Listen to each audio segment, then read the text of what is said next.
Bien, bonjour. Je vais vous présenter en fait le cas clinique que j'ai présenté à la formation BSI avec Sébastien Corr. Donc c'est un cas de gestion de suspenseur postérieur.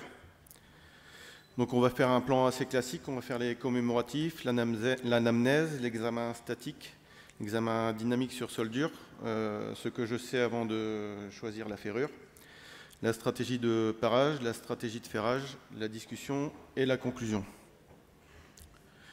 Donc sur cette photo, je vous invite à regarder les postérieurs du cheval. Et on va voir en fait si ce qu'on va mettre en pratique, ça marche aussi pour les vieux. Donc on va parler de Ionesco, c'est un cheval de 25 ans, hongre, c'est le français. C'est un cheval d'obstacle, il a fait quelques CSI dans sa carrière.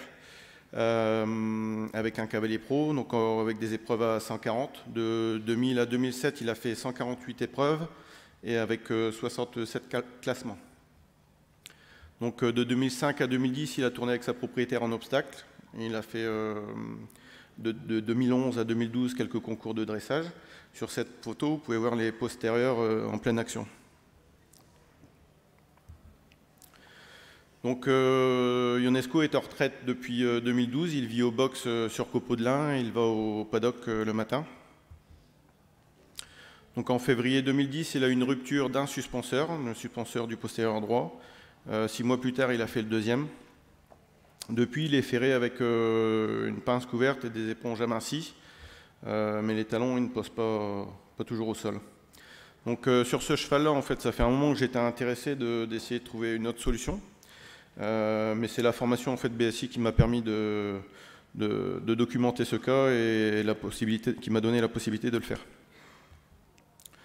Donc en vue de profil, on a un cheval qui est de taille moyenne, d'un état général assez correct pour son âge. Il a les membres sous lui devant, des jarrets droits sur les postérieurs, il est hyperlaxe déboulé. Il a souvent le postérieur droit un petit peu plus en arrière que le gauche. On voit qu'il manque un petit peu de musculature au niveau du dos et de l'arrière-main. Donc vu du dessus, on voit un cheval au niveau du garrot qui est un petit peu plus musclé à gauche qu'à droite. La hanche droite est un peu plus haute que la gauche, mais c'est dû à un défaut postural. Vu de face, on voit un cheval qui est à peu près correct dans ses aplombs. Quand on regarde un petit peu l'usure des fers, il use de manière symétrique.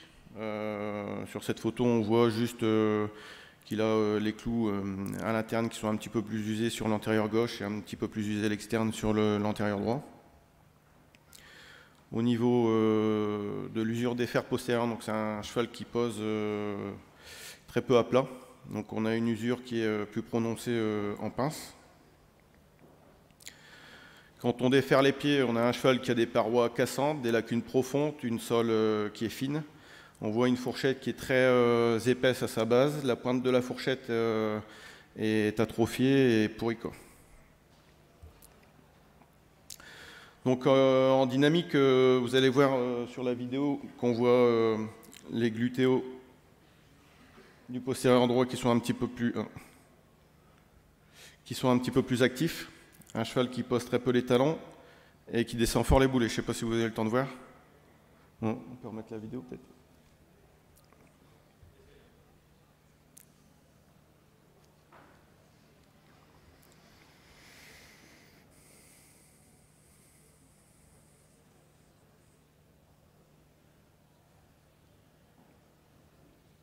Donc les boulets qui descendent fort et les glutéos.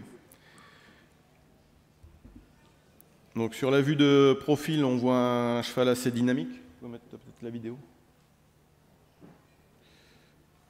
Donc avec toujours on voit bien les jarrets droits, les boulets qui descendent. Dans son attitude, il a une encolure assez basse dans la ligne de son dos. Pour suivre ce cheval en fait et le documenter, je me suis essayé en fait à faire de la cinématique. Donc qu'est-ce que la cinématique? C'est l'analyse des données de la locomotion par les images vidéo. Donc j'ai calculé les durées d'appui et de soutien sur les antérieurs et les postérieurs. L'objectif en fait c'est d'équilibrer les charges au pas et au trot. Sur ce cheval-là, on va se contenter que du pas parce qu'il ne fait que du pas. Et pour ce faire, en fait, j'ai utilisé un logiciel Movie Maker. Donc ça m'a permis de mettre les vidéos au ralenti, les séquencer, de choisir ce que je voulais, les fouler, et tout ce qui me paraissait intéressant, et de calculer en fait les temps. Donc une fois que j'ai fait ça, ça me permet de faire un tableau. Donc sur ce tableau, en fait, on peut voir tout ce qui est possible de calculer. Donc la durée de foulée, l'appui total, l'appui cranial, caudal, le soutien total, cranial, caudal. On peut faire les totaux aussi de tout ça. Nous, on va se contenter sur ce cas d'utiliser que les appuis totaux. Donc sur ce cas, on voit que le cheval en fait pose plus longtemps sur son antérieur gauche que sur son antérieur droit. Il pose plus longtemps sur son postérieur gauche que sur son postérieur droit, avec des temps d'appui un petit peu supérieurs sur les antérieurs. Donc l'objectif en fait de la maraîcherie, ça va être d'essayer de symétriser tout ça. Ce que je sais avant de choisir la ferrure, on sait qu'il est démontré que l'ex-Barchot sur les antérieurs augmente l'angle plantaire, donc avec les références sur lesquelles je m'appuie. On fait l'hypothèse que c'est la même chose sur les postérieurs.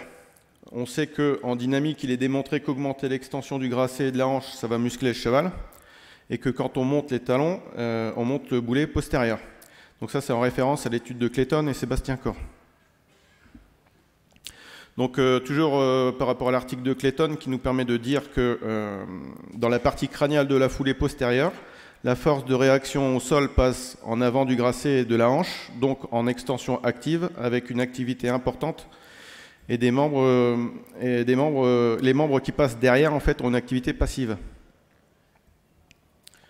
Donc la stratégie de parage, je vais avant tout faire un parage conservateur en fait sur les postérieurs, essayer de garder de la sole, essayer de remettre un petit peu en forme tout ça.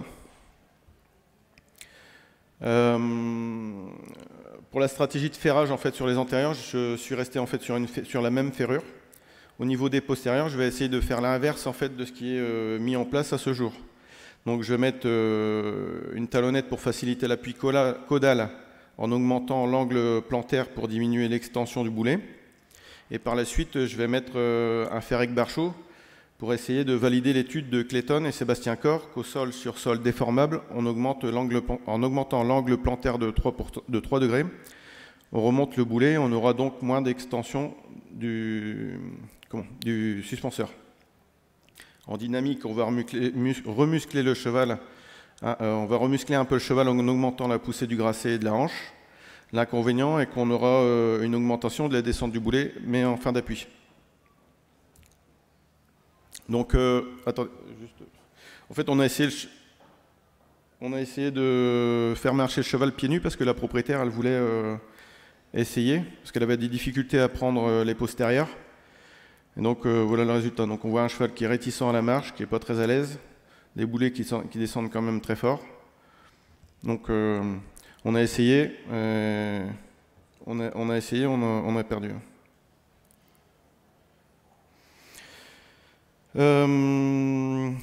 Voici les données cinématiques en fait sur cet essai pieds nus. Donc on voit qu'en fait les temps d'appui ils ont été démultipliés sur les antérieurs. Ça veut dire que le cheval rebascule tout son poids vers l'avant. Et donc c'est pas très concluant, quoi. Donc juste après ça, en fait, je suis passé juste sur des talonnettes en mettant exactement les mêmes fers, juste pour voir si le cheval supportait les talonnettes dans les jours et semaines qui suivaient. Donc, non. Si je peux faire aller la vidéo, s'il vous plaît.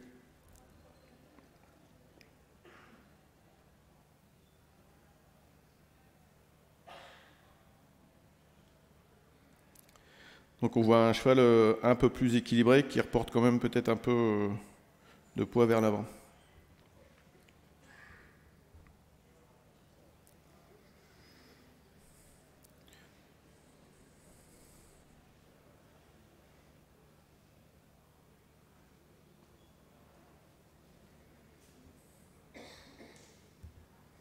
Donc au niveau des données cinématiques, donc on voit un cheval qui a reporté son poids sur l'avant avec la ferrure transitoire, mais qui a équilibré en fait les antérieurs entre eux. Le temps d'appui postérieur a augmenté, ce qui n'est pas si mal en fait. 15 jours plus tard, je suis repassé voir le cheval, et là, en fait, le cheval, comme le cheval avait bien supporté les talonnettes, ni mieux ni pire, il repose toujours d'un pied sur l'autre au box. Je suis passé à l'application d'un Ferrec Barchot avec les talonnettes. Donc le cheval, si on peut mettre la vidéo. Le cheval, il me paraît vraiment pas trop mal en fait sur la vidéo.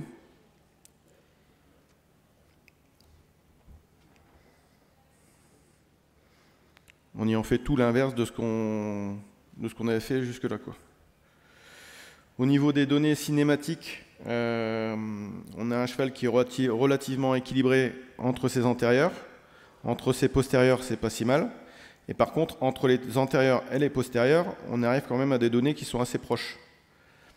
Donc on a toujours une différence entre l'antérieur gauche et l'antérieur droit qui a moins de temps d'appui, entre le postérieur gauche et le postérieur droit.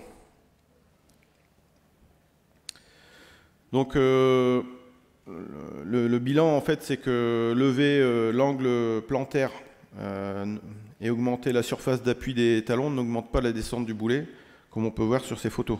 Donc sur la photo de gauche, on voit la ferrure avec l'aigle Barchot et la talonnette, et sur la photo de droite, la ferrure de base. Donc on n'a pas une descente du boulet qui est apparue subitement. Tout en haut, en fait, on a les fers en acier qui représentent un petit peu qui présentent une usure en pince au bout de 6 semaines de ferrure. Sur la photo du bas, on voit un fer aluminium qui, au bout de 21 semaines, en fait, est usé, mais on est au bout de 21 semaines avec une densité qui est quand même moins importante que l'acier. Donc ça veut dire que le cheval pose peut-être certainement plus de manière équilibrée. Sur cette photo, vous pouvez voir aussi qu'en fait j'ai troqué les talonnettes pour une plaque de cuir, mais une plaque de cuir compensée, donc pour répartir un petit peu plus les charges, mais aussi pour protéger le cheval au box avec les copeaux de lin qui font des amas en fait et qui viennent comprimer la sole et la fourchette. Donc pour la discussion, dans le parage avant-après, c'est resté le même. Pour ma part, en fait, j'avais pas grand-chose à faire de plus que de conserver. On avait des pieds de mauvaise qualité. On a essayé pieds nus. On a vu que ça ne fonctionnait pas. On avait un cheval instable musculairement qui portait en pince. Aujourd'hui, il est un peu plus décontracté. On a augmenté l'extension du grasset et de la hanche. Le cheval se prend plus en charge en haut qu'en bas. Donc ça, c'est en référence de l'article de Clayton. Ce qui explique peut-être en fait l'augmentation de l'activité musculaire, que l'augmentation de l'activité musculaire permet d'avoir un cheval qui s'effondre moins. Pardon. Donc la limite de mon analyse cinématique, c'est que les temps d'appui ne sont pas les forces d'appui. Mais c'est un élément qui est accessible en fait à tous de faire ça. Et c'est une approche de base intéressante qui n'est pas compliquée et qui n'est pas coûteuse. Donc en cas d'évolution négative de ce cheval, en fait, on pourra s'orienter vers une orthèse, comme on peut voir sur cette photo prêtée par Denis Leveillard. Mais les orthèses, ça peut amener des complications par la suite et c'est un peu difficile à gérer, notamment avec les escarres qui peuvent apparaître. Donc, pour la conclusion, je pensais avoir un petit peu plus de résultats sur ce cheval, sur la modification de posture. Dans le confort statique, il n'a pas été plus amélioré en fait. On a un cheval qui danse toujours d'un pied sur l'autre au box. La propriétaire, elle a toujours des difficultés à prendre les postérieurs. Les aigues Barchot et la talonnette ont eu un effet sur les 4 antérieurs dans la locomotion, ce qu'on a pu voir en fait avec les cinématiques. Et les temps d'appui se sont significativement équilibrés entre l'avant et l'arrière-main. L'action n'a pas occasionné plus de difficultés ou d'inconfort pour le cheval. On n'a pas eu un cheval qui était vraiment différent par rapport à ce qu'on avait avant. Et comme ça faisait longtemps en fait que je cherchais à faire quelque chose autre que sur ce cheval, la formation BSI, elle m'a permis de le faire. Donc en fait, j'ai un conseil, c'est de se renseigner et d'oser. Donc voici toute la bibliographie sur laquelle je me suis appuyé. Et pour les remerciements, donc pareil, je remercie le docteur Sébastien Corr pour son enseignement à travers la formation BSI, Denis Leveillard pour ses différents conseils, Anne Chauffat, la propriétaire de UNESCO, pour sa confiance, et Alexis Fontenelle pour m'avoir longuement marché de cheval. Je vous remercie à tous aussi de votre attention.